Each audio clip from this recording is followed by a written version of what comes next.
आणि आता ही बातमी तुमच्यासाठी मोठी धक्कादायक अशी आहे। 15 लाख कोटींच्या घोटाळ्याने संपूर्ण देश हादरलाय। राजेश मेहता यांच्यावर या घोटाळ्याचा आरोप आहे। या महाघोटाळ्यामुळे देशातील सगळ्यात मोठी संस्थात्मक गुंतवणूकदार असलेल्या LICला मोठा आर्थिक फटका बसलेला आहे। कारण LICची या कंपनीमध्ये सुमारे 10.80% इतकी मोठी भागीदारी आहे। सेबीने कंपनी आणि तिचे चेअरमन राजेश मेहता यांच्यावर सखोल चौकशी पूर्ण होईपर्यंत शेअर बाजारामधील खरेदी आणि विक्रीवर पूर्णपणे बंदी घातली आहे।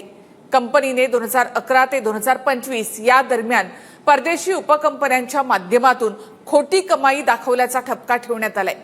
राजेश एक्सपोर्ट्सचे शेअर्स मागील काही काळामध्ये प्रचंड कोसळले असताना सुद्धा LICने आपली गुंतवणूक कायम का ठेवली, यावरून देखील आता राजकीय नेत्यांनी आणि आर्थिक विश्लेषकांनी LICच्या व्यवस्थापनावर आणि पारदर्शकतेवर देखील गंभीर प्रश्न उपस्थित केले।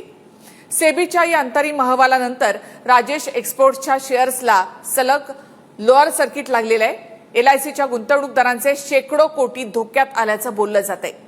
15 लाख कोटींचा घोटाळा करणाऱ्या राजेश मेहताचा घोटाळा जगातला सगळ्यात मोठा घोटाळा असणार आहे। मेहताच्या कंपनीमध्ये इतर म्युच्युअल फंड कंपन्या गुंतवणूक करण्यास टाळाटाळ करत असताना LICने मात्र यामध्ये गुंतवणूक केलीच कशी?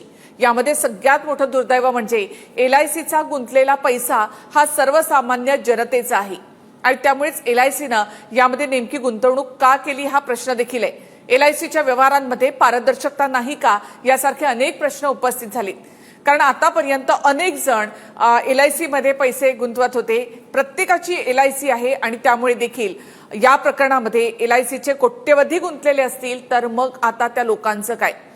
शेअर बाजार नियामक संस्था म्हणजे हे नेमकं काय प्रकरण आहे आपण पाहूयात। तर शेअर बाजार नियामक संस्था सेबीने बंगळुरू येथील jewellery company Rajesh exports limited आणि तिचे मालक आणि व्यवस्थापकीय संचालक राजेश मेहता यांच्या विरोधामध्ये अंतरिम आदेश दिलाय। सेबीच्या माहितीनुसार राजेश एक्सपोर्ट्सने कथितरित्या आर्थिक वर्ष 2021 आणि आर्थिक वर्ष 2025 या दरम्यान जवळपास 15 लाख कोटी रुपयांच्या एकूण महसुलाविषयी चुकीची माहिती दिल्याचा ठपका सेबीने लावलेला आहे।